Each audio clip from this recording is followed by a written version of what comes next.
Your breath keeps me awake. I need no sleep to rest. It feels warm and it feels We acknowledge and pay our respects to the Boon Wurrung and Woi Wurrung Wurundjeri peoples of the Kulin Nation people, the traditional custodians of the land on which we are virtually gathered today. We pay our respects to their elders, past, present, and emerging, and acknowledge all Aboriginal and Torres Strait Islanders here today. lying in your arms.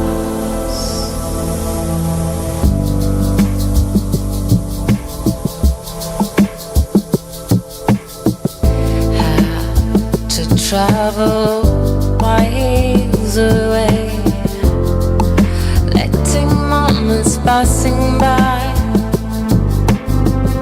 At this time, all this looks so vain. How simple beauty is. Lying in your arms. I'm lying in your arms.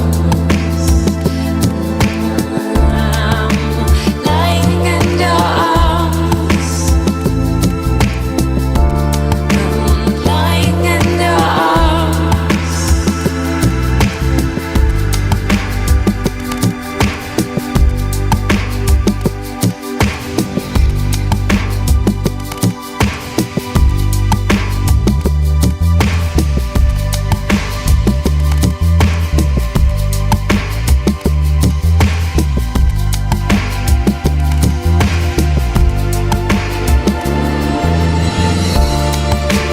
Lying in your arms.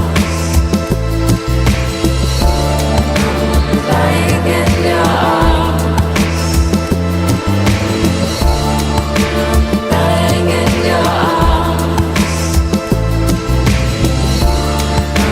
Lying in your arms. Lying in your arms. Lying in your arms. Lying in your arms. Lying in your arms.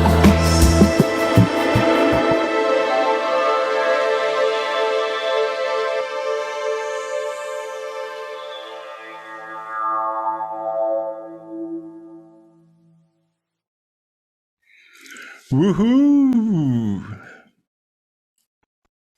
Well, welcome everyone to our last Talent Punk edition of Season 2. Adrenaline C9 H13NO3, known as the fight or flight hormone. Adrenaline is released in response to stressful, exciting, dangerous or threatening situations. Most of our guests tonight live with it every single day, taking part in exciting, intense, and most times dangerous activities, pushing themselves to their physical and mental limits.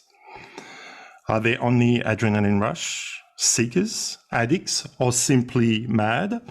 Or are they on to something else, more beautifully purposeful? This is exactly what we are going to explore right now, tonight, with our guest. Lisa, Olga, Antoni, Guten Morgen, Kalimera, bonjour. So awesome to finish the year with you three. Bonjour. Just a couple of Good things. morning. Are you guys seeing me? Yes, I do. Ah, Yes. excellent. Super and Frenchy, just one thing. Matthias, Giraud, Super Frenchy will not be live with us on the show tonight or today due to time difference with Oregon, where he lives, but we'll play some of his messages, some surprises, and you'll be able as well to listen my chat with him next week on the Talent Punk audio podcast. First and foremost, Lisa Peters. How are Hi you, there. dear Hi, Lisa? Ollie. I'm doing good. As you can see, I'm sitting in a sunny Austria today. So I'm doing Beautiful good. sky in Austria.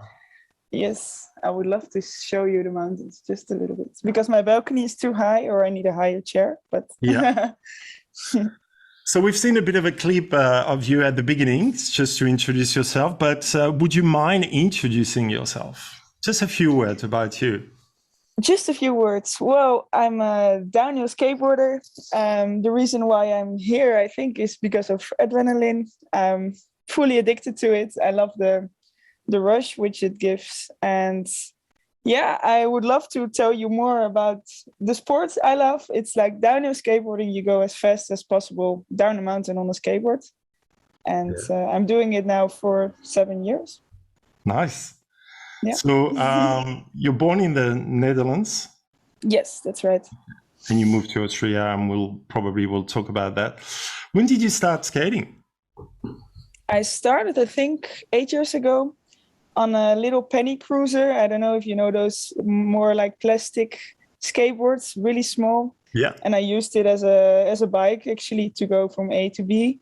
And then I saw videos on the internet of people going down on mountains really fast. And I saw it and I was like, I think that must feel amazing to go so fast. So I searched on the internet for people who could teach me. And suddenly I was inside a really tight community in the Netherlands, actually. Even though we don't have mountains, there are a lot of people. No, it's pretty doing flat the over there. sport. It's really flat. We skated down bridges and some little dunes, but it's perfect to begin. And now I moved to the mountains to have some more extreme roads. Nice. Yeah. So tell us a bit, what's skating for you? What does it mean? What does it bring to you? What does it bring to me? Well, it brings a lot of different feelings. Like obviously when you go down, you're fully focused. It's a weird feeling because your body is able to do those exercises without crashing. Yeah. And that's kind of a weird feeling. And then when you come down, you really have a big adrenaline rush because you can't really do it during skating. You're like trying to survive, and it's kind of mindfulness, meditation. And when you're down, it's the rush, and that's a really amazing feeling. And it makes you really want to go up again and do the same, but then a little bit faster or a little bit less braking, and you always push the limits on that. It's like when I was a kid on a fair, you know, the fair ride. You go once, you're scared, and you're like, oh, that was fun. I want to go again. Yeah, exactly. But during the ride, you're still not realizing how cool it is. Usually when you reach the bottom, or for example, if you go snowboard, you reach the bottom as well, you realize, that was so cool. I want to go again. And that's why it's so addictive, I think. Craig, when you're ready, we're gonna show a bit of your speed, how fast you're going. We don't have the 104K, but we've got the 80K. So let's have a look at that, and we can have a chat.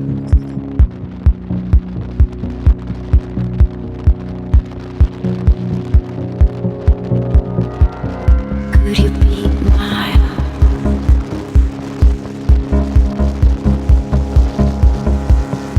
Could you be mine?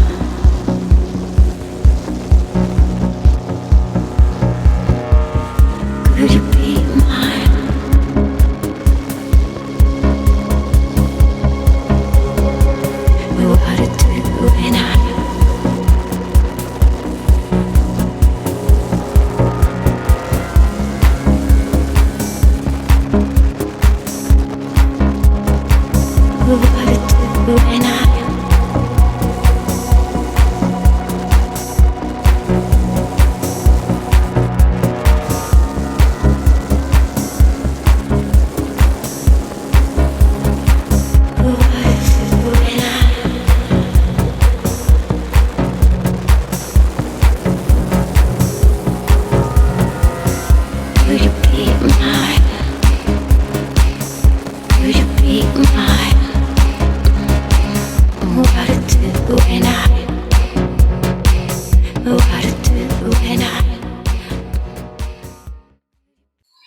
How nice of you to wave at the bus.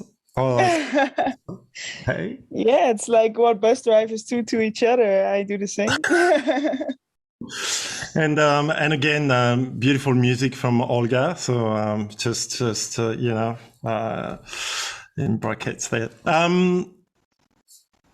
So tell us a bit about the sensation. What are you going through? The before, the in the middle, and at the end. So what's the preparation for that? For going as fast as you can, or going downhill like that? Well, for this road, for example, when we drove up, I visualized the road, because you always drive up with the car first to check it for cracks in the road or pebbles or stones. And you try to visualize the roads, like where should I brake, which are kind of sketchy parts where I have to be extra focused. And then when I gear up myself, so I put on my gloves, I close my helmet, I'm not talking so much.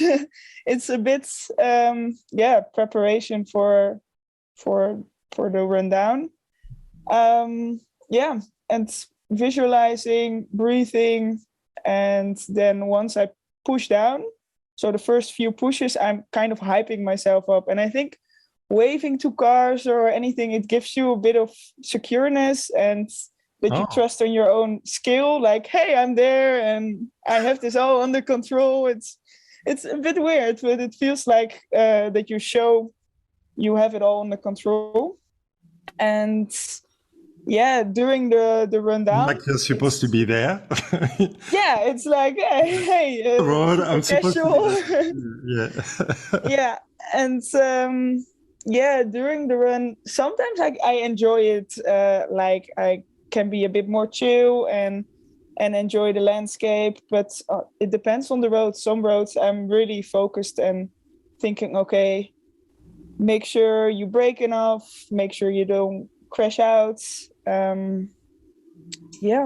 So that's really during the ride. And what I said before, when you reach the bottom, it's just adrenaline and high fives, and sometimes even screaming. Like, for example, there was a race where you could go 104 and I was with two others, and during the run you don't talk because you're focused and you don't really communicate, but you experience exactly the same. So when you're down, this all is exploding, and then you're like, oh, did you see what happened in this corner? It was so nice. And yeah, that's a really cool feeling, I think.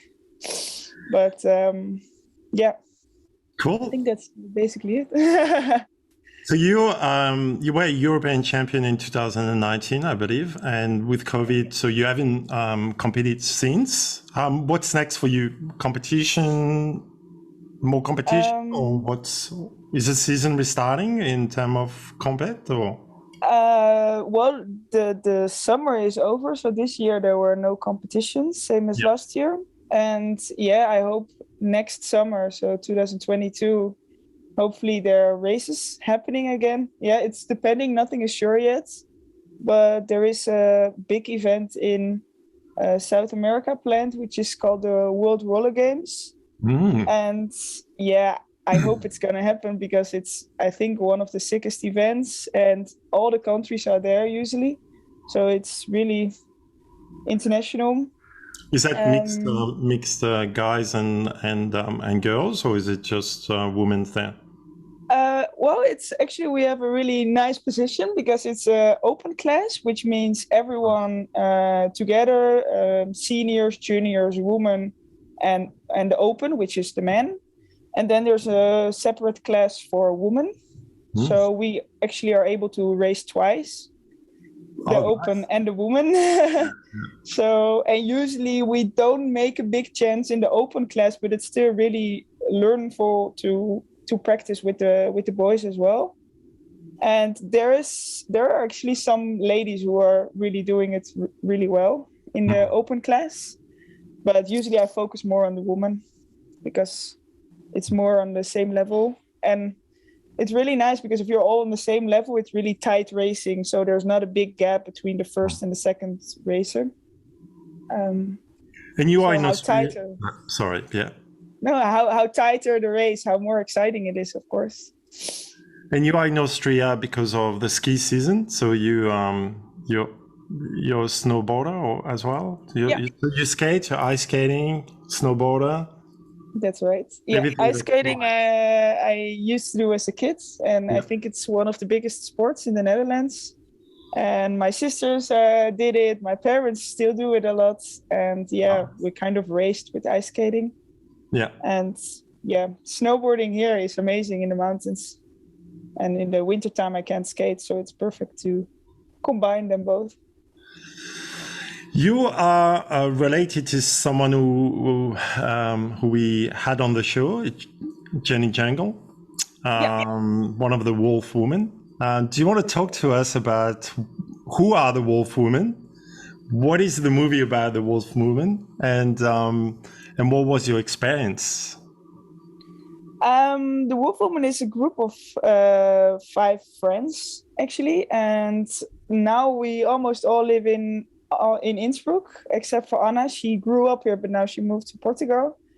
And we traveled a lot together and we skate a lot. But besides skating, we share a lot of like other things as well. And because you travel so much, you have a really tight relationship with each other.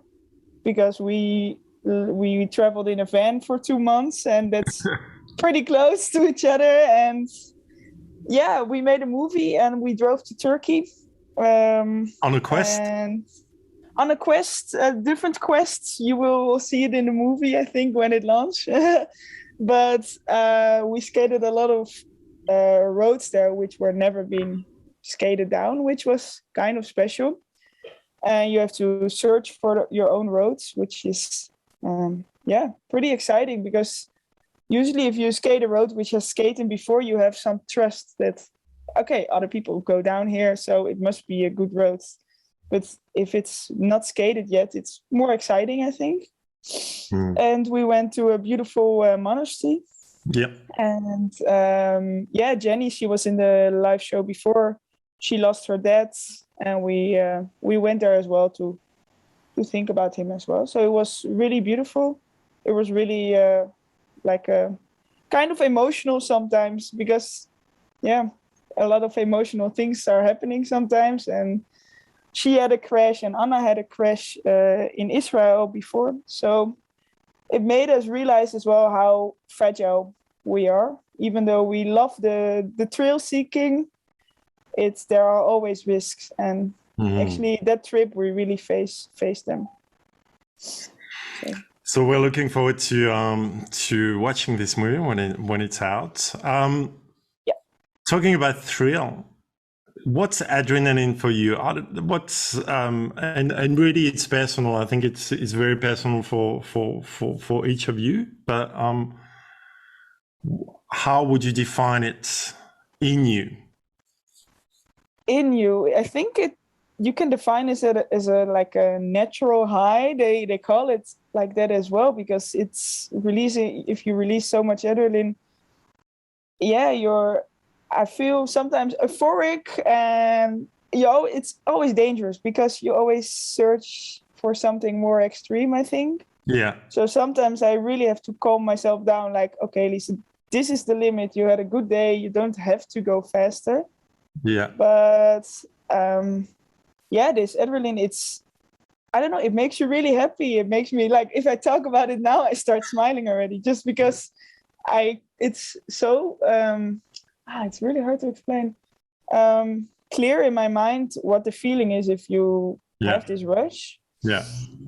And you always want it. You always want more. And like when I lived in the Netherlands and I couldn't skate, I was like kind of missing this adrenaline. So I started to buy a motorbike just to get the rush, because I couldn't travel. I was like, okay, I want to still go fast. How can I go fast? And maybe with the car is less exciting. So I bought a motorbike, and I got a lot of fines because of driving too fast. But it was a really nice feeling. And I always search for it. Do you have limits? Yeah. Like, it's a good example. One time I was in Switzerland, and we were planning to film. So you have some you want to perform good because it's going to be filmed. But there was a road, and I had this feeling, this natural feeling, like I don't feel to skate down this road. There were some bigger trucks going down. The road was not in perfect condition, so I didn't feel it. And then I trusted on my own senses of, okay, I don't go. And it was sad because I didn't get the footage and the result I wanted, but I'm happy that I quit because, yeah, if the conditions is not good, you don't go. And I think you need to have the knowledge of your own physical capacities. And if it's a no, then it's a no. Do you have a message for the young generation or the young generation of girls out there, but and in general? A message? Well, I think now I have to do it in one sentence. I know. You can think about it. It's like it's if you see like videos of people doing extreme sports, people sometimes think, okay, I cannot do that. I'm too scared.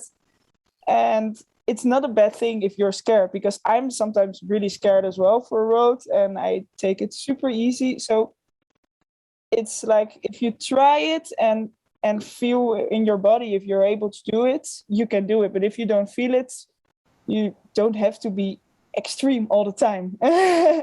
I think, and it's if you see only extreme videos, people sometimes are like, shit, I don't have the balls to do that. And then you don't try it. And I think, I started with a little bridge as well, skating down, and it was 20 kilometers an hour. But now I go faster. So yeah, if you only see the end results, it makes you maybe insecure that you can't do it. But yeah, you have to start. Nice. We'll stay with that. Yes. Thanks, Lisa. You stay with us? Thank you too, Ali. Yeah, I do. Cool. I'm excited to hear all the other stories. Oh, cool. Well, now we'll go to Mr. Antoni, Monsieur Antoni Villoni from France. But before we before we have a chat, Antoni, Craig, when you're ready, can we see just a little bit of a bridge with Antoni?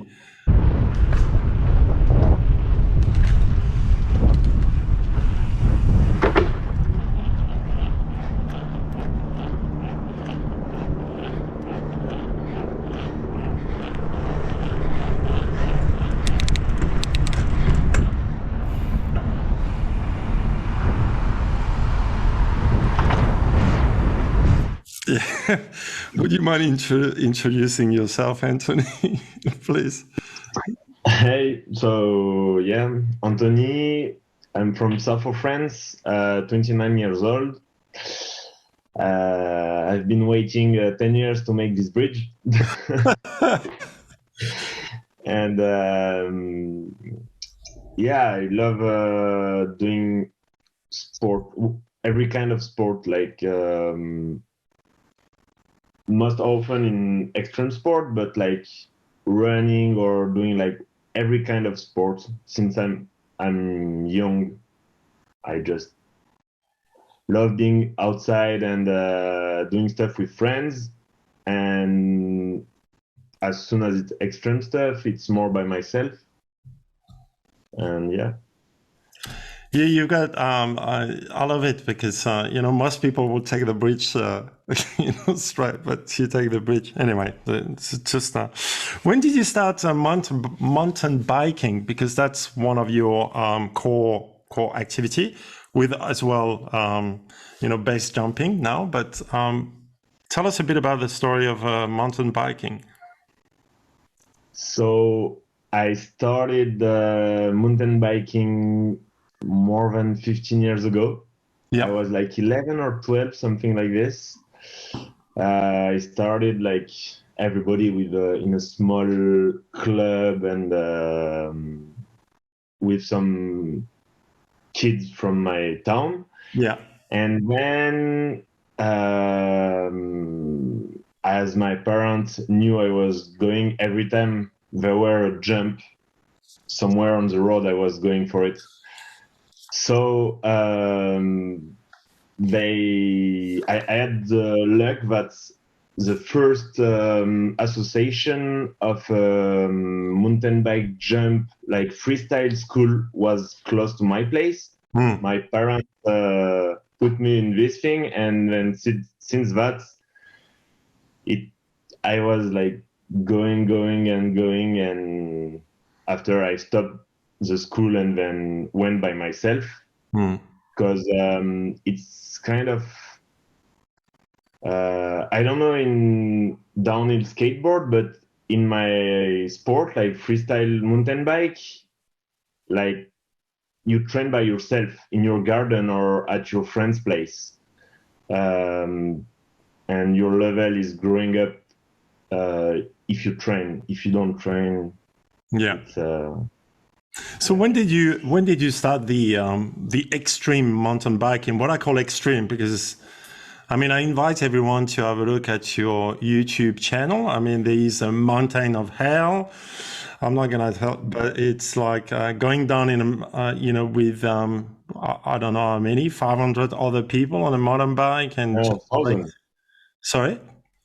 It was 1,000 people. Oh, 1,000, yeah. So going down and racing, and you have a bit of snow, and it's just crazy. So when do you say to yourself, okay, well, I'm doing some tricks, but now I want the next?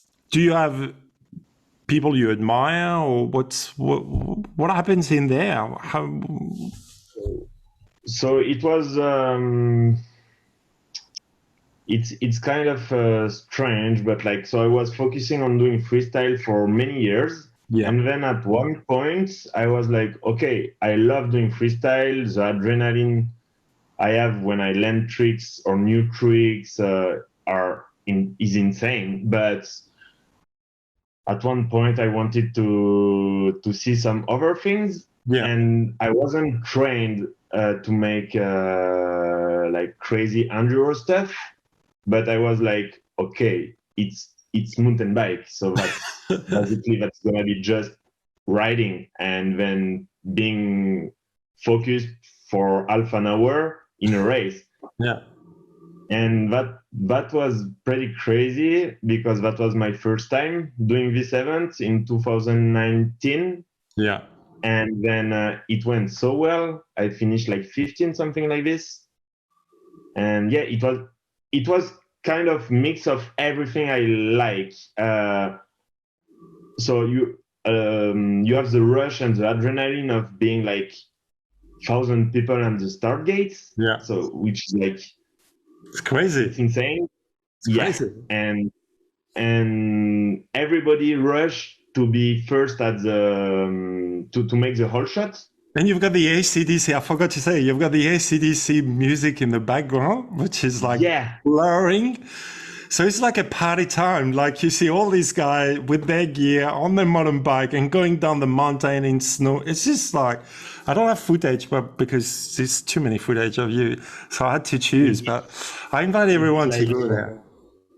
On this first part on the glacier, we go like. Depends on if you are in front or behind, but it's in between 80 kilometers or 100.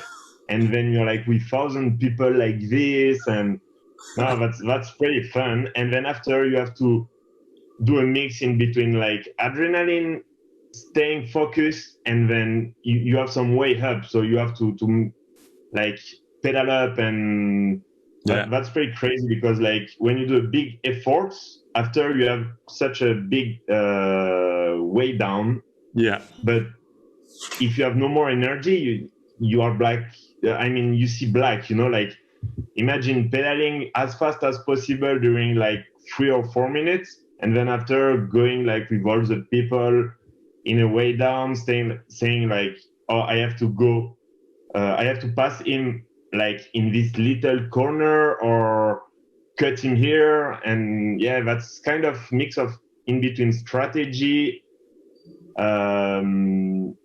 keeping energy and going as fast as possible. Yeah, we talked about that because you're very good in going down, but going up is where it's your struggles compared to going down. You pass everyone. Hey, Joe, when you're ready, take your time. We're gonna show something of Antoni in Paris, beautiful Paris, but just to see what Antoni does in Paris and in the catacombs.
So that's my artistic side.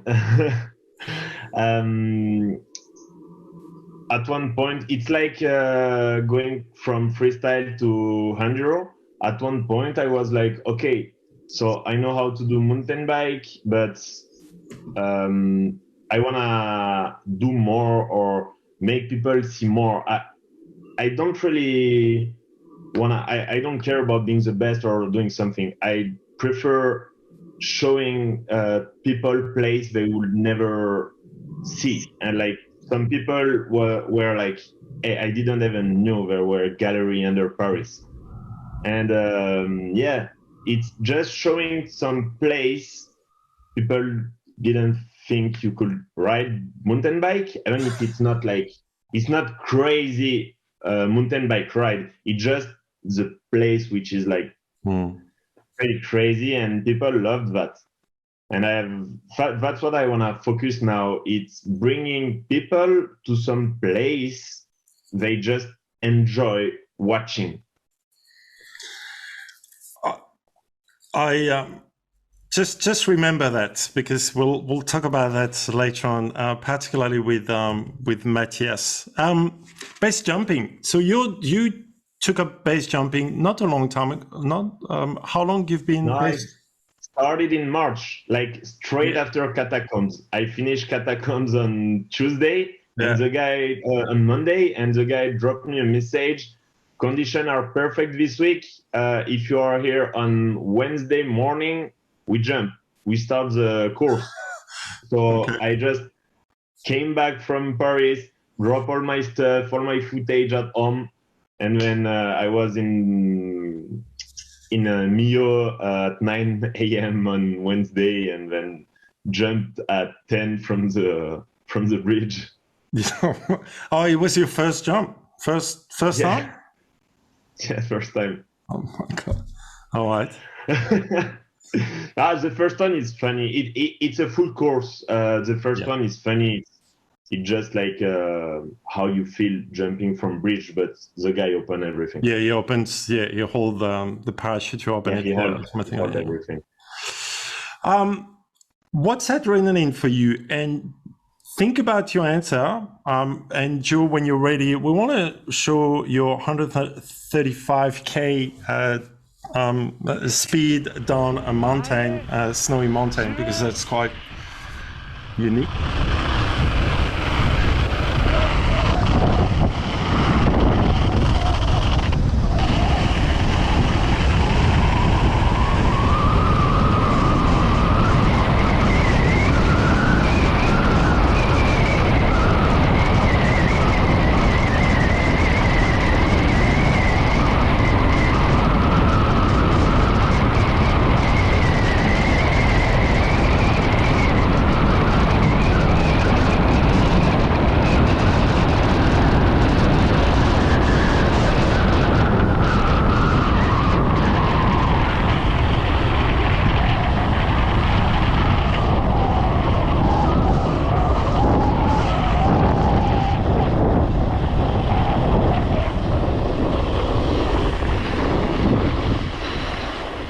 All right.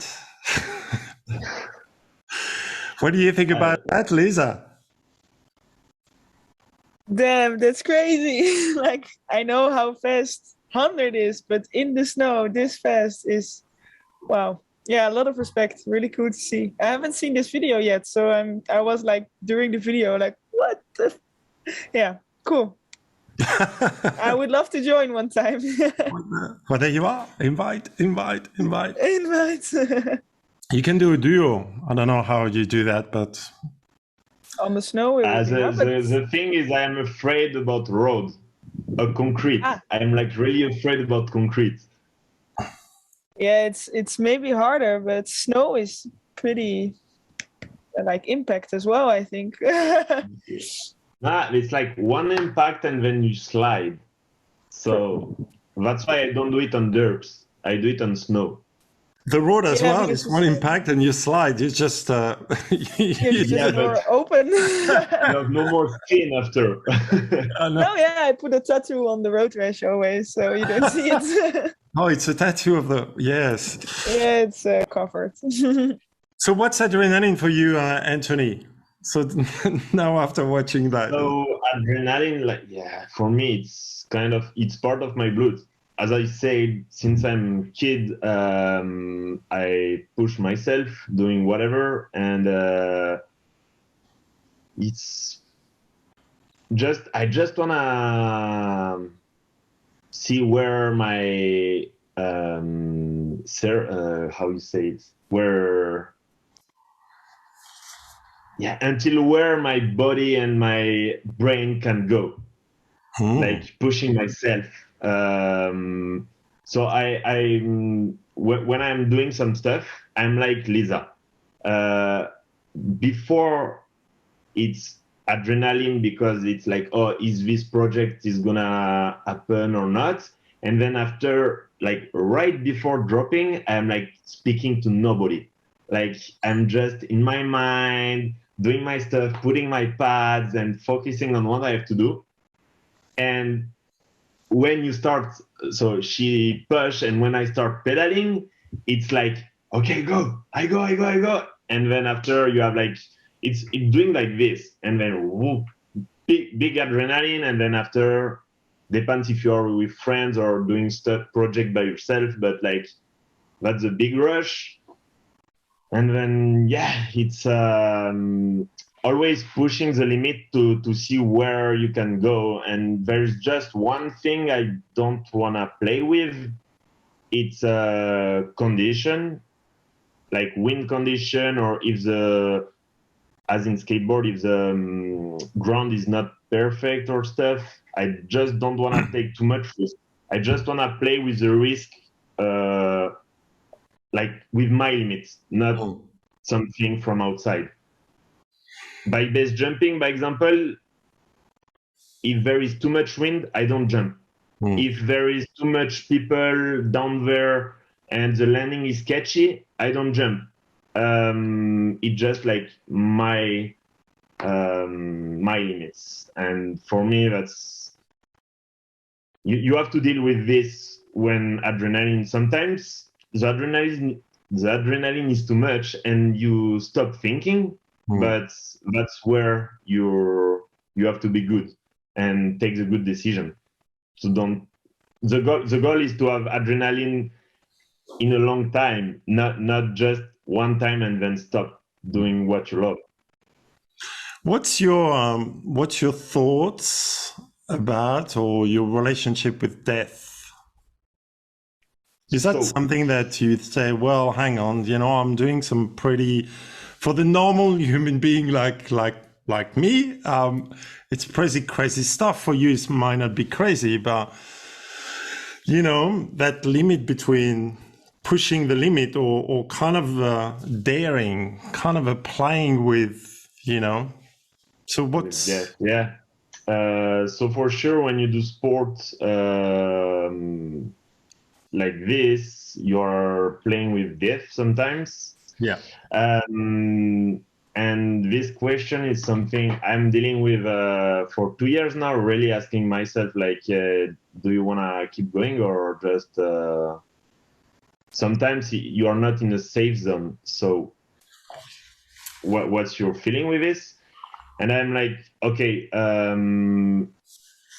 I do what I love in life. I'm like happy as fuck, like really, it's insane at the moment. Just like I can live from what I like, so it's the best feeling. Yeah. And my relationship with death, it's not me. It's about people who surround me. I'm just thinking of like, if something happen, like people around me are gonna be sad, but I'm gonna be fucking happy because like I do what I love every second. So I'm like, okay, so they know I do what I love. If something happen, they will know I'm not sad. I'm just happy. And then when I don't know, when I jump from bridge, I'm like, okay, if something happen, I'm just the 10 seconds of shoot are gonna be intense, and then that's it. And yeah, that's crazy. I'm not afraid of dying, for sure. It's something I'm totally okay with because I do this sport. Yeah. And I know it's dangerous and everything can happen. I just try to make my sports as safe as possible. So not rushing, not speaking much with people when I'm doing like security stuff. That's why I want to stay focused and not speaking when I put pads or stuff. And yeah, for at the moment, by example, my parents, I had a discussion with them for sure when I started base jumping. And they said, okay, so you're doing what you like, but just be really like focused when you do security stuff. It's just what I ask. Yeah. By example, I guess Lisa, when you do a road, you check everything before. It's something when you have adrenaline or when you are in your run, you don't wanna something show up like this. Oh, I wasn't prepared for this. Like what I do now, it's something you have to get out. When I jump, everything is okay. I check everything, and when I jump, normally everything is gonna be all good. And then, yeah, that's it. What's next? Any super crazy stuff coming? Yeah. I have two main projects in same place that are gonna come soon. For sure, I can't speak about the place, but two crazy one, and then so two crazy one like I did Catacombs. Yeah. So that's main project, and then I have some other project like the bridge or the bobsled track. Oh, By yeah. example, those kind of line I put on social media. I found some sick stuff, and then I guess one of the main next one, like little line, are gonna be I wanna mix base jump and mountain bike. Stay on that. Stay on this ID because I think Super Frenchie's got something for you. Your message to the young crazy generation coming up. So I have two messages. First one is what I said before. Don't rush. Like, be focused, make things as safe as possible, and then you're gonna do it in a long time. So that's what you have to focus on, because if you do it long time, that's everything is going good. Your family is always gonna be on your side, and then you're gonna make things like perfect. And as soon as you have trouble, you start asking yourself, should I continue or everything? So the goal is to make everything safe and then do the dangerous stuff like this. Just try to be as safe as possible. Nice. So that's for kids. Make pads. It's not cool to not have helmet in 2021. It's like just protect your brain. And then the other one is don't care about what people say. Do your stuff. You are yourself. Like you are the only one who know what you want to do in life. Make things that make you happy. You don't need to make everyone's happy around you. Just be happy. Make you what you like, and then you're gonna do everything you like in your whole life. And do not focus about like haters or people who say it's too dangerous, you are crazy. What are you gonna do as a job? Yeah, it's my job. Yeah, okay. I don't care about what I'm gonna do. I wanna be happy. I don't care about what I'm gonna do in life.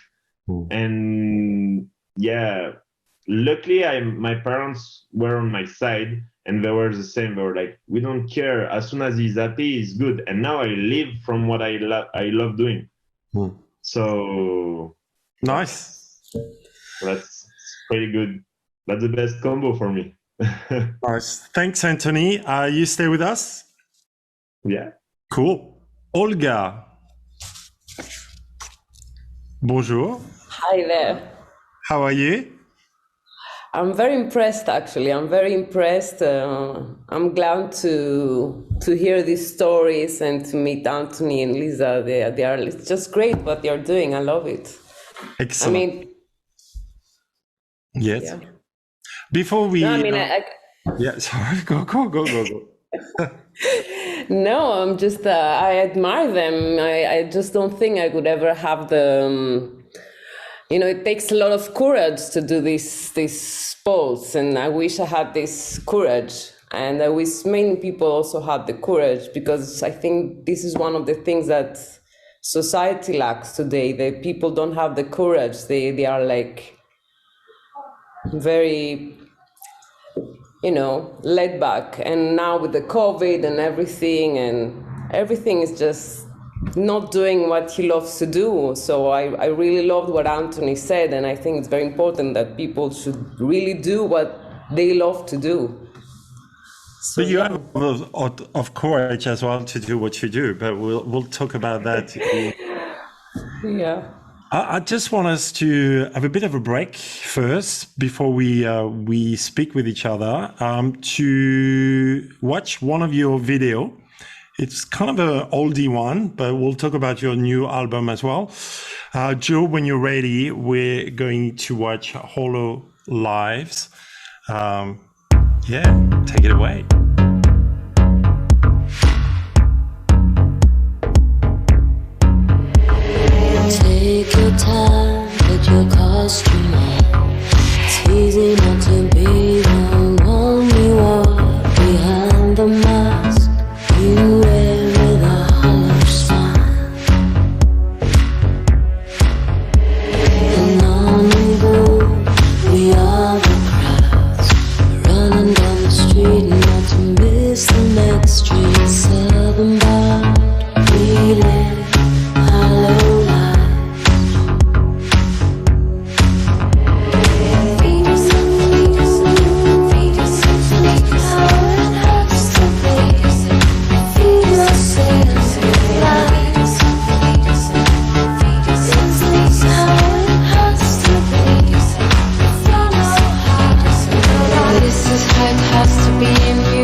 things in front of you. Your phone's out of batteries and you're still waiting for that call. You're speaking all of tongues. And this is how it has to be. Your comfort wish I want to be where frozen smiles. Try to get some rest after the whole thing to forget all lies.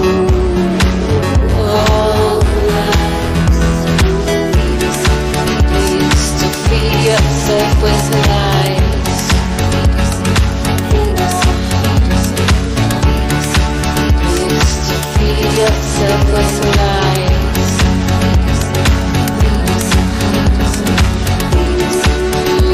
You feed yourself with lies.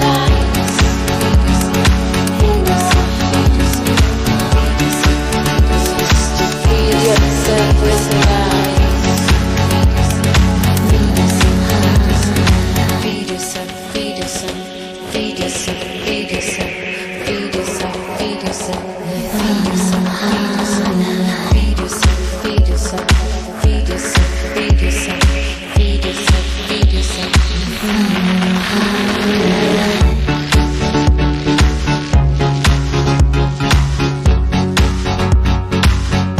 all night.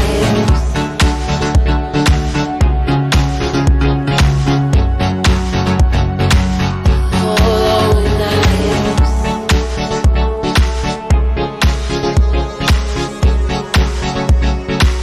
All night.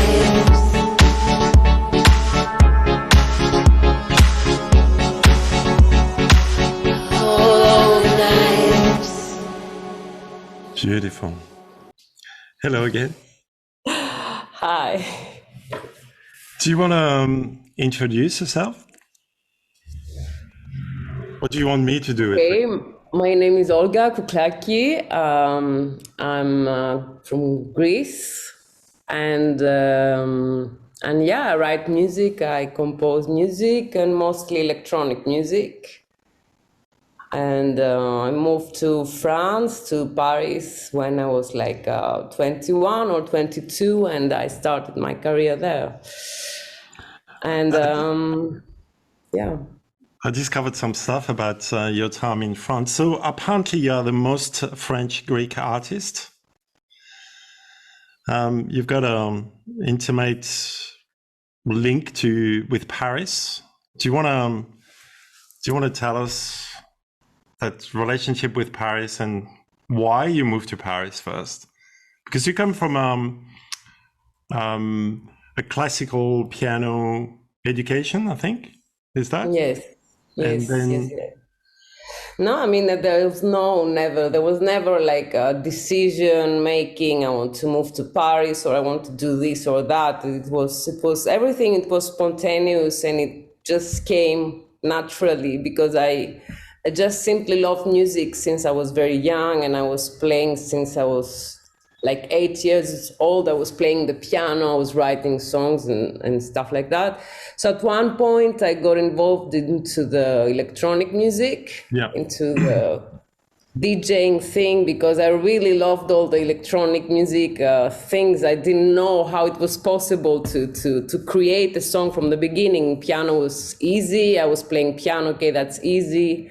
You can write lyrics. Okay, that's easy. But how can you create a sound right from the bat? So that was what brought me into the electronic scene, and I started DJing and do stuff like that. So I had the chance to meet a manager in Athens, a French manager from a very famous record label at the time. It was a label of Laurent Garnier. Yeah, nice. So he was there with artists, and we were supposed to DJ together at some clubs, etc. And he was like, Olga, I have this project in the label and they need like a keyboard player. And and a programmer, and I think you would definitely fit that position, come to Paris. And I was like, yeah, of course, yeah, sure, I will come.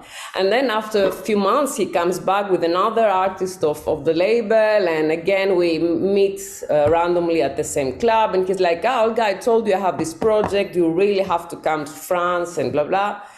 And I'm like, yeah, whatever. But then I started to think about it because I really loved, I loved the language, I loved French, I loved the French composers and French culture in general. So I was like, okay, how would I ever do that? And then third time he comes back with another artist and he's like, okay, you know what? That's the third and the last time. I'm not gonna come back soon. So you have to pass this audition and the project is there, but not for very long, like either you come or whatever. And so I was like, okay, maybe this is serious, like the third time. And I found this university exchange program. Erasmus, yeah. Yeah, Erasmus, exactly, the classic one. And I'm like, okay, let's go to Paris. I will do the Erasmus and at the same time pass the audition and see what's going on over there. And I went and it was crazy. I was just so passionate about it. It was something new, and it was really it was amazing years. And I remember I was like very stressed because I had to finish also the classical diplomas and university, and at the same time I started doing shows, and I think that's where adrenaline kind of hit me a little bit, because when you have like live shows, I mean, of course it's not the same, it's a very safe performance because your life is not in danger, but you know, you're just out there and there are so many people and you have to perform, and it gives you the natural high. So you're like, oh my God, what I do, people like it and people love it. And I think adrenaline also has to do with this element of performance. So That's at least, dopamine, yeah? Yeah, that's dopamine, exactly, because it's in a safe environment, of course. So yeah, that's how everything started. Did you play with Lorca? But Lorca was one of the artists who was in Athens. Not, but we're very good friends. I mean, I love him and everything, but we had different musical road. Like he's more into the happy house. He's great. He's an amazing producer and artist. I'm more into a dark ambience, but he's amazing. I like both of you, to be honest. I discovered you when I kind of was searching for, like I do for someone, and you know, I found you, and my God, thank you so much for being on the show, because I think you're amazing. Who inspires you? Niels Fram? Well, first of all, I have to say it's not a compliment. I mean, I'm not giving compliments very often, but right now I'm very inspired from Antoni and Lisa and Matthias that I discovered, and maybe the next song is going to be Adrenaline after Dopamine. I don't know.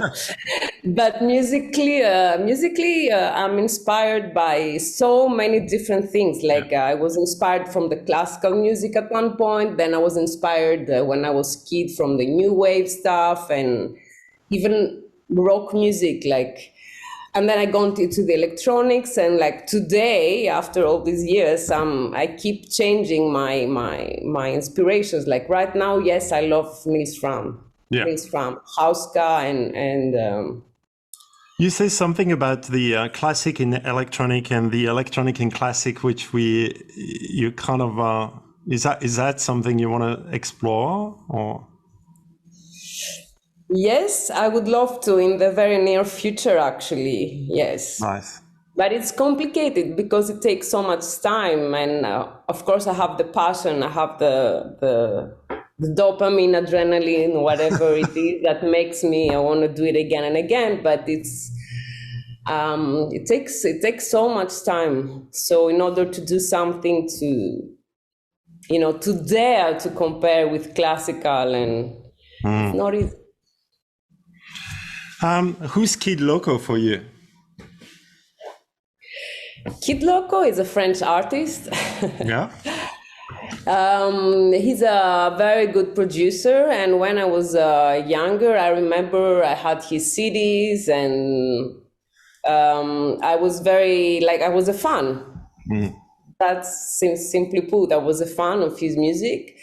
And then in Paris, I had the chance, let's say again, to meet him through a common musician friend, and we met artistically. Like, he remixed one of my songs at the time, which was called Antivirus, whatever. And I really, really loved what he was doing all these years. I think he's a very, very good producer.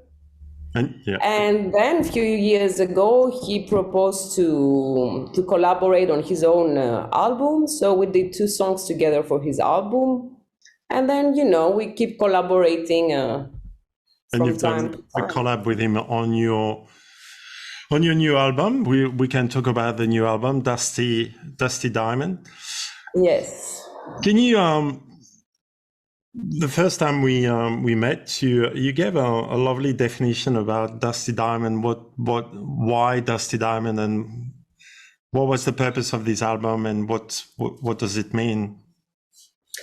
Well, in general, albums or concepts that don't have like a specific purpose. I mean, I don't want to indicate to someone like this or that, or not at all. I mean, just my concept was that I was literally, I remember I was literally looking at a ring diamond or something like that some years ago, and I just had a shift in my own perception, and I realized that it wasn't important for me.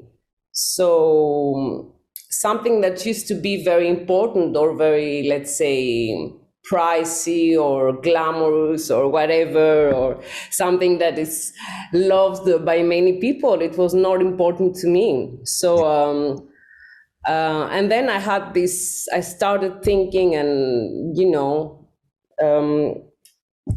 about the values that people have, like right now in the society, because that's something that's really I think about it very often also with Hololives, because most of the people I meet every day, they are not happy. They are just not happy. And you are like, okay, what's going on? Like, why you're not?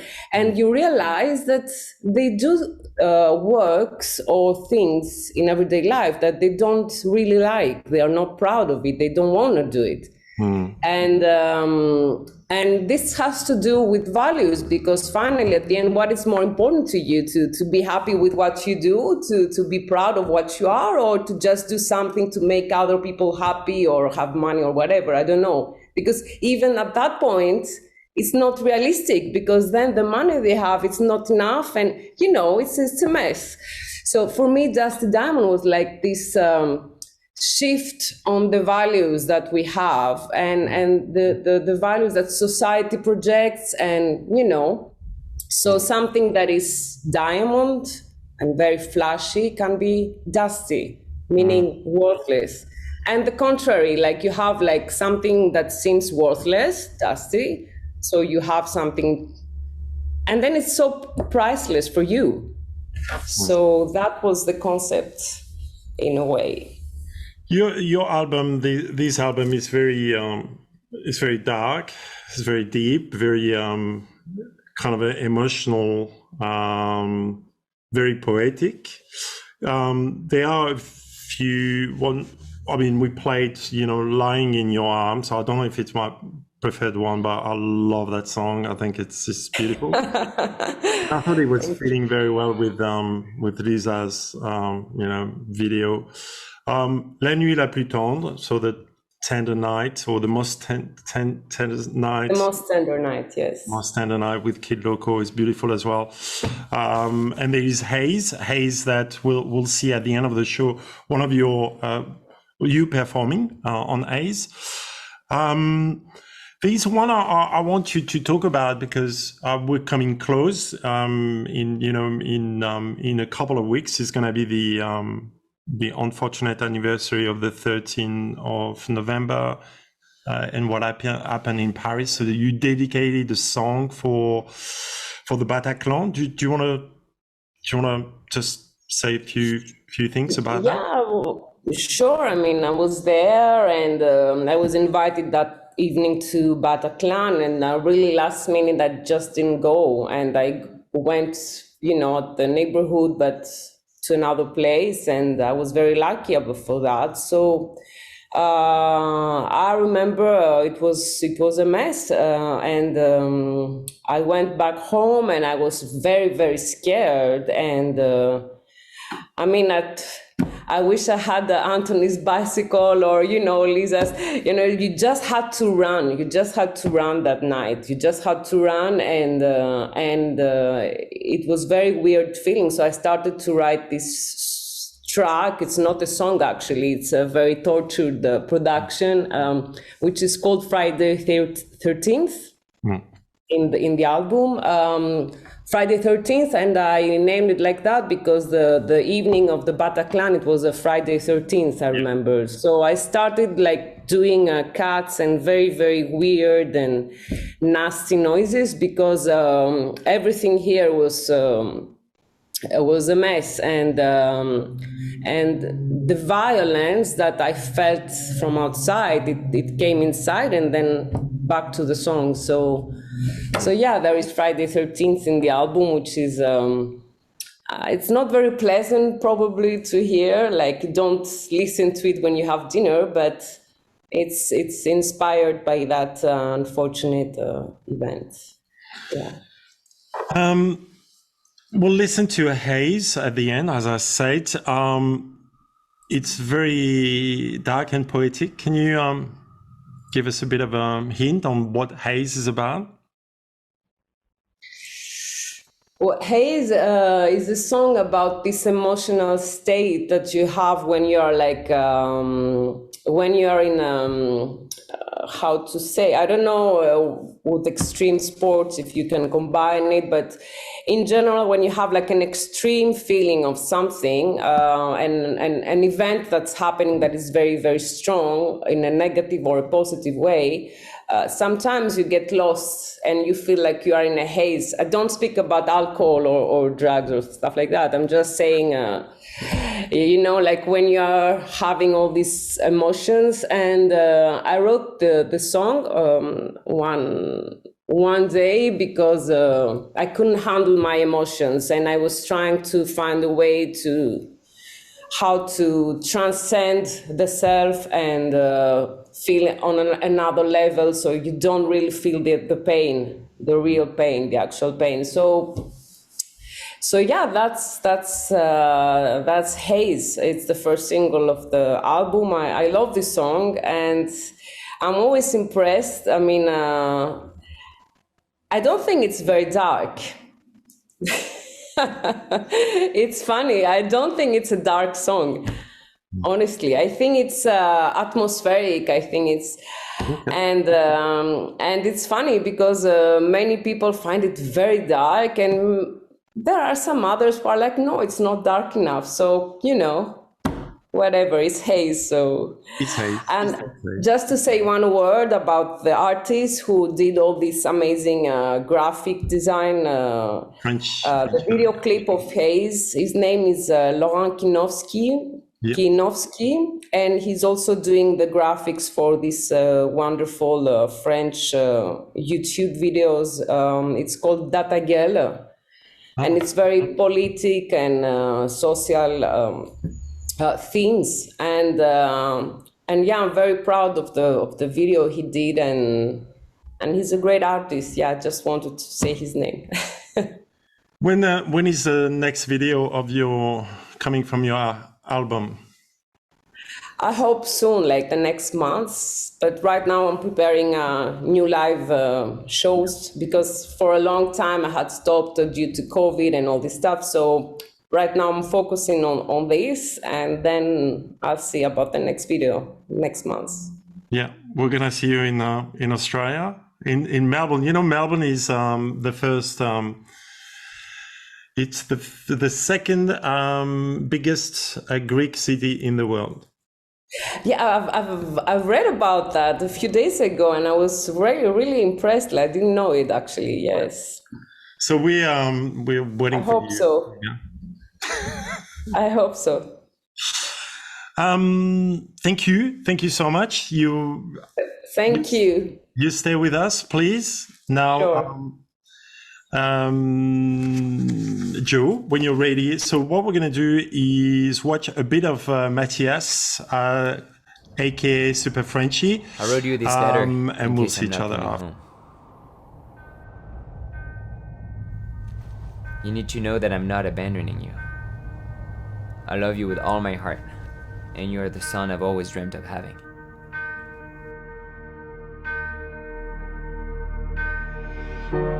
The cliff, right over there, straight into the valley. And the chute, make a couple turns, up there, turn left, get on the ridge, point it, and then straight to heaven. Do not get upset if people criticize me. People always criticize what they don't understand. Skiing, surfing, and base jumping have been my existential quest and the pillars of my life. I've been the luckiest man on earth, and the mountains have been a vital force. Death is normal, and we all have an expiration date. A strong man accepts his mortality. A weak man is consumed by his fear of the inevitable. I love you more than words can explain. Ton papa.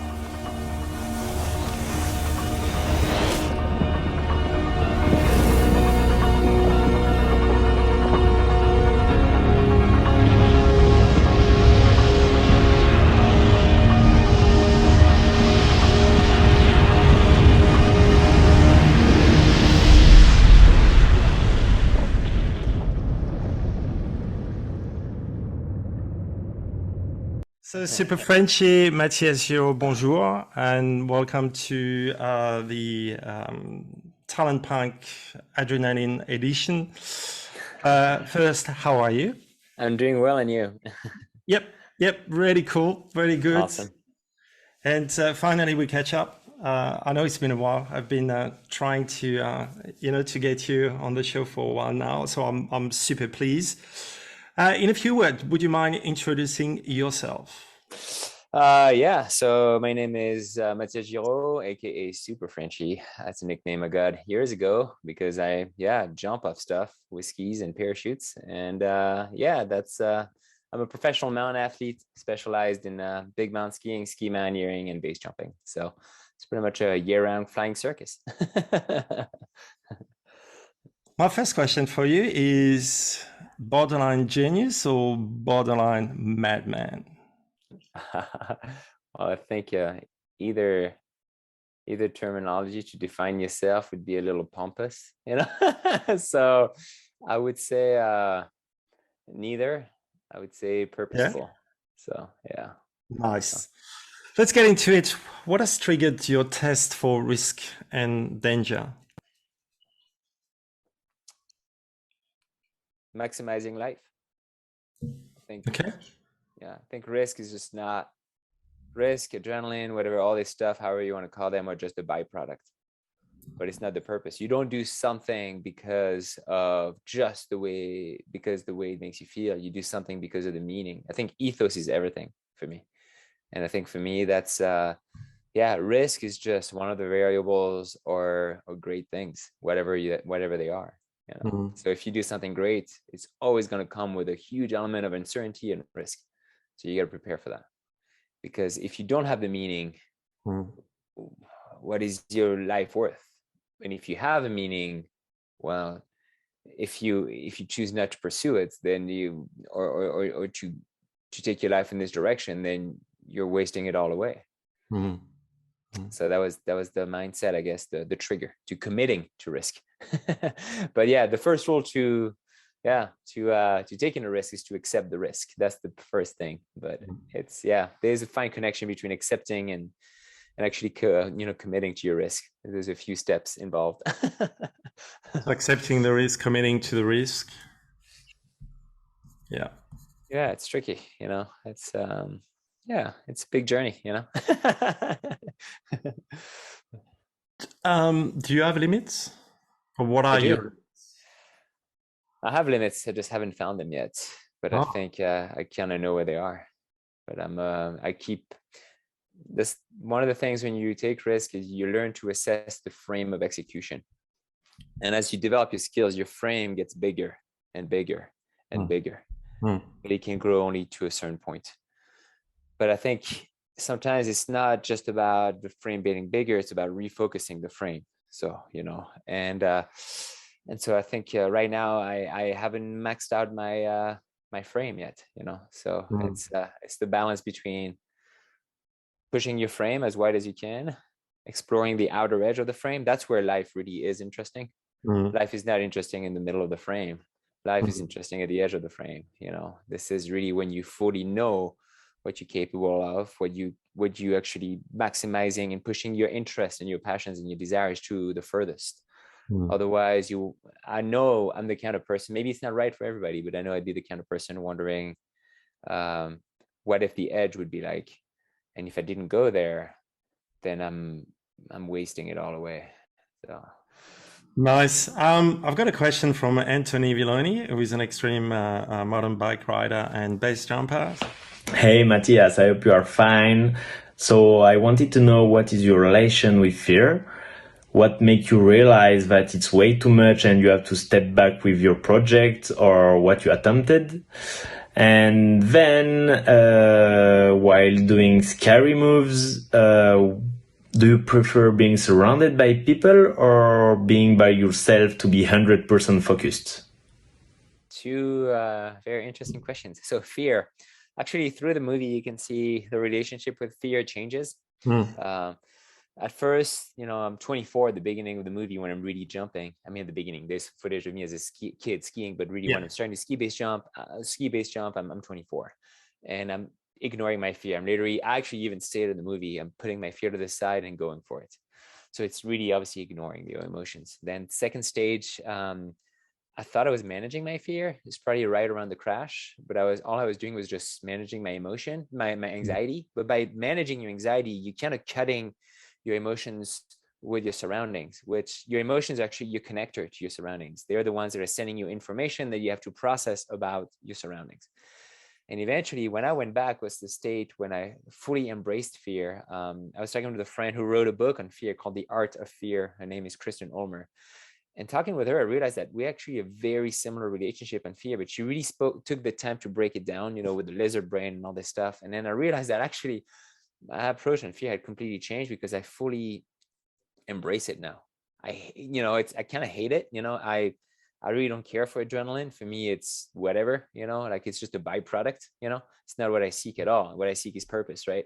And fear falls into that level. It's just, and all you have to do is just welcome it with open arms, because fear will keep you sharp. And I think I always say now that fear is my best friend. You know, it's what really helps you assess yourself and your environment, which then leads to the second part of that question, which, when do you know if fear is too much and you back off? It's I try to stay pretty pragmatic when I'm on a jump, and if I always have anxiety before the jump and fear, right? Fear is always there. But when I can reach a state of serenity, I through breathing exercises and a ritual of concentration, visualization, then I can get to the state of execution. And if I can't get to this state of ultimate focus while relaxation, really balancing fear and excitement to really find that equilibrium, and you feel it biologically, you feel it, you know, in your head. It's almost like you very sharp, but almost very relaxed and serene and elated, and it's the precursor to a state of plenitude.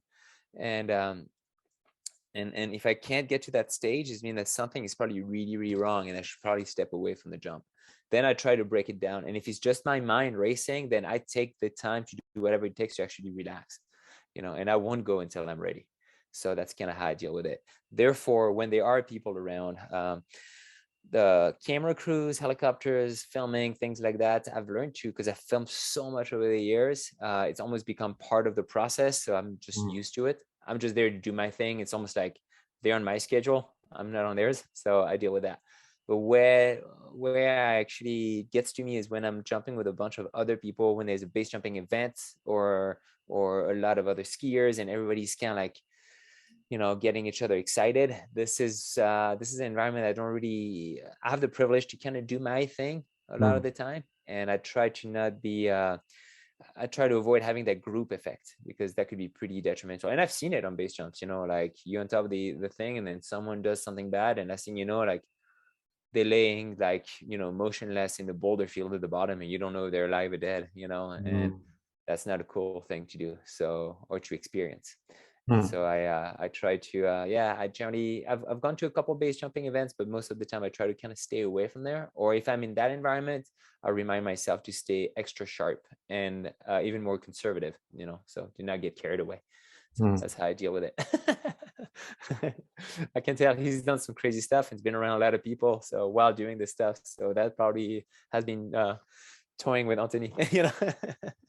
Well, it's interesting because it's interesting. It's interesting to try to put myself in your heads, you guys and ladies. I mean, it's the same is what triggers these appetites.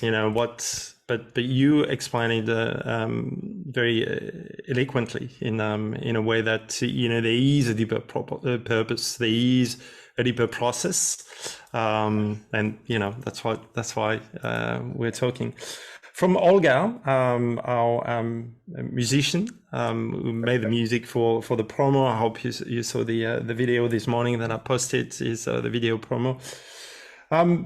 She's talking about, I think you answered that, but when was the first time that you tried to experience one of your jumps, and when was that time that this need emerged? So yeah, it was very, very early. I would say there are two things that stood out. When I was 4 years old and I hit my first jump on skis. Yeah, it was my first, and actually the way I feel when I jump now is a better version of how I felt when I was 4. What was amazing when I was 4 and I hit that jump, it was my first feeling of almost weightlessness, just kind of like between in that fourth dimension of life. And that's when I understood, like, well, there is this other dimension and aspect of life that you can get by pushing yourself to the point of no return. And I experienced that. But it was also very terrifying, even during the action, because I didn't have the skills, and I remember like I landed and slammed my butt on the back of the ski binding and realized that, air is amazing. Gravity, you learn about gravity. Exactly. But after that, it's almost like I couldn't stop, like I broke my arm jumping on my bed and getting flung off and hitting like a trash can on the side of it. But the other time was I was 6 years old, and that's when I did my first big jump. School outing to the pool, and my mother being Dutch, like she put all her kids in swimming lessons very early on, so I was swimming pretty hard starting age 4, so by 6 I was a really good swimmer already for my age. And we go to the pool, and my swim coach is there, and I see he's talking to my teacher, and then he comes over to me. He had a lift like that. He was this big guy called Laurent with blonde hair and a big bright Colgate smile and a big lift. And he was amazing. And he was like, "Hey, Matthias, I talked to a teacher, and you can come to me in the big end. We can go swim over there. And all the kids, they don't know how to swim. You can leave them in the little kiddie pool there." I was like, "Oh, cool, awesome." So last thing I know, I'm the only kid swimming in the deep end with my coach. He was this big, strong guy. I loved him. I wonder what happened to him. Actually, I would love to find his where he is now, because he's probably an older man now, like probably 50 or 60 anyway.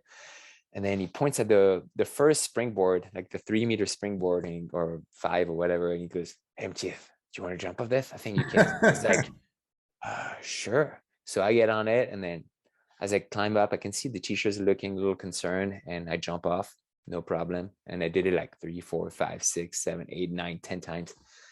And then he goes, "Hey, you see the big board up there? I think you can jump off that." And it was like the 10-meter high dive or 8 meters, something like that. It was really big. And especially when you're 6. I was like, "You're sure? You think I can?" And he was so dead set in believing that I could, that his confidence he injected confidence in me by just looking at me so intensely and being like, yeah, you can do it, you know? And I was like, wow, I trusted him so much that I didn't question his judgment. If he said I could, it meant that I could. And that's the relationship I had with every coach that I had. My ski coach in ski academy was the same thing. When he told me I could do something, even though sometimes it was a joke or whatever, but I didn't know, and I did it anyway. And he was like, well, I can't believe you did it. I was like, well, it's because you told me I could, so I trusted you.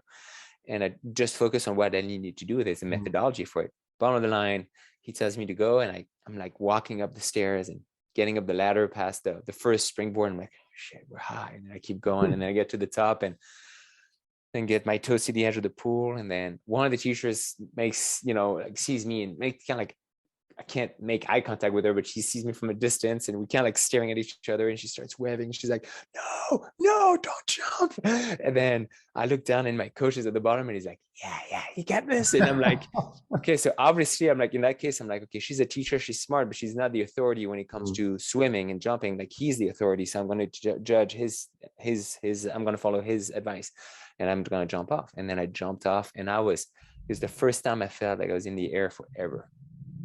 Nice. I was just falling and falling and falling, and landed so hard. Like, it was kind of painful. It hurt me a little bit, but it was no big deal because everything leading to it was so beautiful. I just need to become better at it. And that's the two things that stood out. And after that, I would watch things like Alice in Wonderland, when she falls in the well and she's suspended and falling in the well forever. That looked amazing to me. It's like, I want to fall in a well and fall forever. This looks like the best thing you can do. And then the rest is history with, witnessing what other people were doing in the mountains through movies or whatever.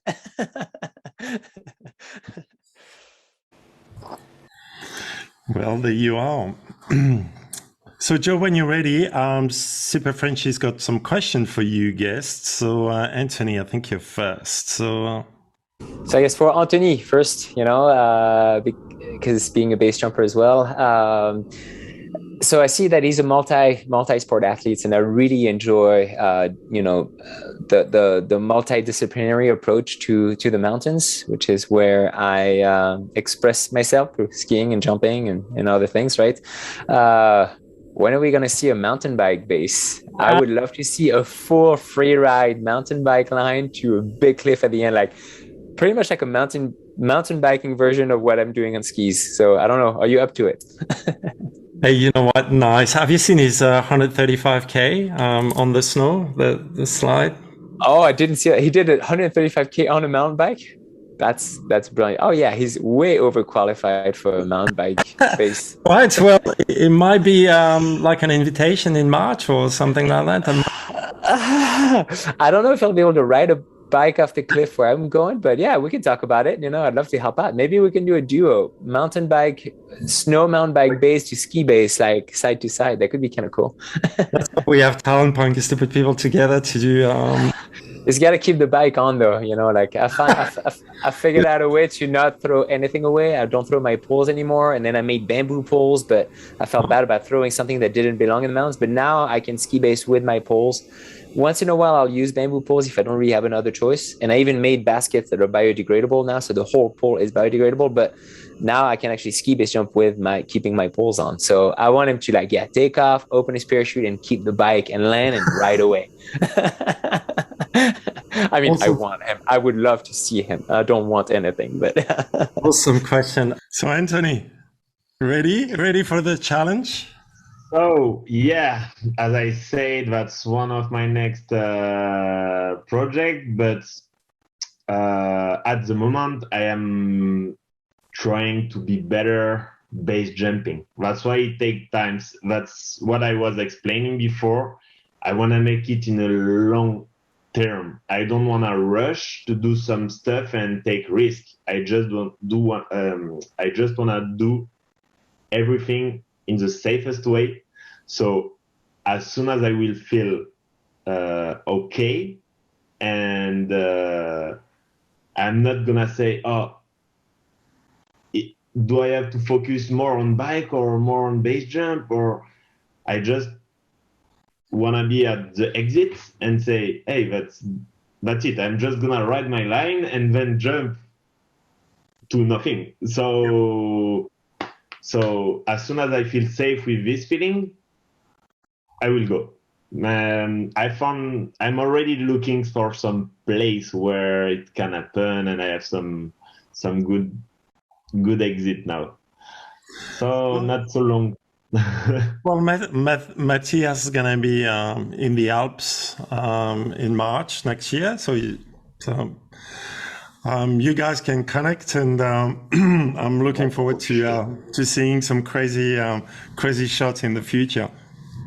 That's for sure. March is a period where I do every year. My peak speed is in March or April, when the snow is like really packed. Yeah. So I don't know about the thing is riding powder line. I can't with my bikes. So we have to figure out this thing. Yeah. Do you want to show Lisa's question, Joe, please? Believe it or not, I've done my fair share of downhill longboarding, especially in Colorado. You know, when I lived there, we'd go down a mountain pass and we'd be going like, 45 miles per hour down mountain passes, which felt really fast to me, which is nothing compared to what some people are doing. But I've always had a lot of respect for skateboarders, but because I could ride a board really fast. I've gone tow surfing and I've surfed like 10-meter waves and things like that too. Like I can handle a board at fast speed, but I never figured out how to power slide, which is so bad. Like I could do it a little bit, but not at high speed and keep it smooth. So I always had to find a road with a big outrun at the end, so I could just burn off my speed on its own, but I had to hold it to the bottom. It's either you make it to the bottom or you're going to crash kind of thing, which was kind of all or nothing, I guess fits me. But how do you develop the skill? How do you slowly build towards being able to power slide at high speed on a road? Nice, because I'm like you. I want to know that. Yeah, because I mean, pretty much give me tips and pointers so then I can practice on my own. Because hey, why not? A longboard downhill longboard base would be sick. So. Wow. Downhill longboard base will be really sick as well. It's sad that I don't base jump, but I was actually considering to start a skydive license, but it will take a while before I can do base jumping. But how to power slide? Yeah, it's actually the answer is that it's easier if you go faster, because how faster you go, how less grip you have, and it's easier to break the wheels out. But obviously it's more scary to do it fast, so everyone starts slow anyway. And I think the movement, you have to repeat it a lot of times to get used to your brain. And I practiced it the first time in the rain, so the grip is less, but you practice the movements because the pavement, it's really slippery and it's way easier to power slide, to make your wheels slide over the pavement. And then when I did it in the dry, you have to repeat the same movements, but then a bit more aggressive, a bit more specified, and then it will happen in the dry as well. And then it's just practicing. And it's of course there are many like tutorials or anything on YouTube how to practice it. But I would love to explain him once in the mountains. Maybe you can do a tutorial for Matthias and send it to him. For him, yeah, I can do it. Maybe I will do it. Like now there's no snow yet, so actually it's not a bad idea. But like when I practiced it at the beginning, I used a lot of pads, like elbow pads, crash pads, knee pads, because then you're less scared to fall and you push it a bit more. And then slowly you get rid of the elbow pads because they are kind of restrictive sometimes. And you're in t-shirt after that. Yeah. And not because it's cool or something, but it's really like a extra, you feel more like able to move. Yeah. And actually you feel more fragile as well, so you make sure you don't crash. I think it's hard to explain, but for example with kids, when I was teaching as well, like if I put some impact mats on the ground, suddenly they fall off because they know it's safe to fall off. But if it's not there, they don't fall off, so they actually can cross a balancing parkour without falling off. But if there's impact pads, you feel safer and you step off easier, I think. Nice. So yeah, that's why I don't wear elbow pads, because in a t-shirt it's a really nice feeling.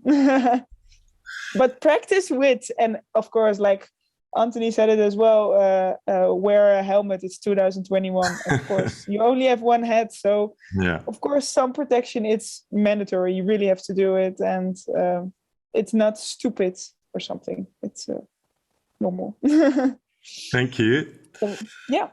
And Joe, the final question for Olga. And for Olga, well, I love music, and I'm a huge metal guy.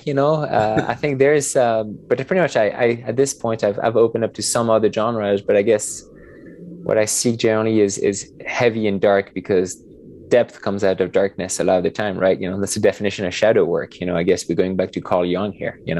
But I guess. What is the ethos of her music? Nice. I like that. There's an ethos to my sport. So what is the ethos to her art, and or is there different ethos, obviously based on different themes and different songs and things like that, but is there a general direction of what she's trying to accomplish as a music? All musicians in some form are purists. And I have several friends that are musicians, I'm good friends with guys from Giraud and things like that, and they're awesome guys, and they're very thorough and purposeful and methodical about their art, and and you feel it in their music, and when you're a purist, you have a bigger picture and direction, and I'm interested to see what her picture and her direction is as an athlete, and what the ethos is at the base, at the foundation of that. Nice. I like that. Yeah, of course. I'm trying to understand a little bit, because ethos, ethos is a Greek word, and can you hear me, Olivier? Yes. Yep. Okay, so I'm trying to understand what he means by saying ethos. Because in Greek, ethos is when you have what's the mental, let's say, values or something like that. What do you understand with the word ethos? Yeah, I think that's what he's aiming to.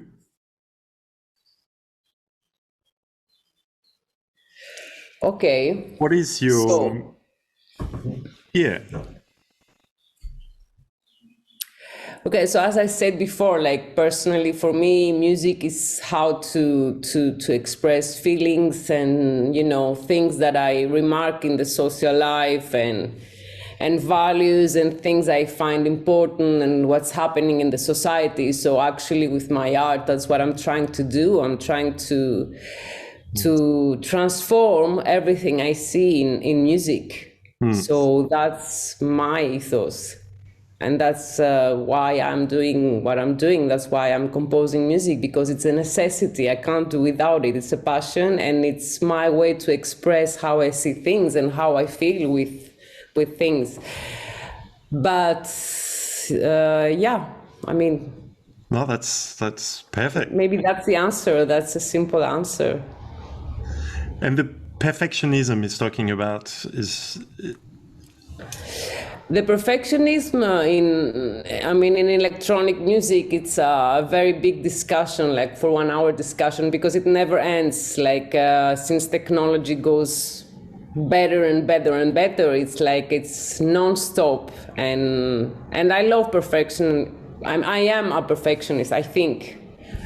Sometimes, and sometimes maybe not, but I'm trying to do the best I can with technology and whatever I can use for my music. Nice. Anything else from anyone wants to add something? No? But that's okay. We're coming we're coming to the end of our show. Before we close off the show with Olga performing Haze, I'd like to ask you, everyone, so what do you think? Do you get it? Do you get our guest's relationship with adrenaline, risk, and why not death? Do you understand their purpose? Do you find beauty in it? Because as far as I'm concerned, I find a lot of beauty in what you're doing. It's been a big year for Talent Punk. It has been full of unique and kind of colorful talents. I've got a list here. We connected with b-boy dancers, skateboarder, snowboarder, skydiver, slackliner, base jumpers, photographer, aerial and underwater, mountaineers, downhill skateboarder, parkour athletes, fashion designer, ice climber, free divers, rollerbladers, activists, advocates, adventurers, marine biologists, skier, mountain bikers, singers, songwriters, musicians, artists. I even had my voice featured in a new EP from our friend Dejaluman Nico Orion from Chile, and it's called Future Nostalgia. So please have a look at it or have a listen to it if you are not sick of my voice. I always thought of Talent Punk being more than a live podcast, and someone said to me one day, it's like a cultural cafe, and I hope it is like a cultural cafe. So thank you so much, everyone. Thank you, Lisa, Olga, Antoni, Matthias, followers, listeners. Thank you so much for being part of this little adventure tonight or today. See you next year. Merry Christmas. Keep following us. Keep supporting us. And yes, I need some sponsors. So if you want to sponsor me, please reach out. And as I say, Ubuntu. And thank you. And yeah, Joe, take it away with Olga's beautiful music.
I'll be quite close, driven into haze. I will fly around just for the days. I'll be quite close, driven into haze.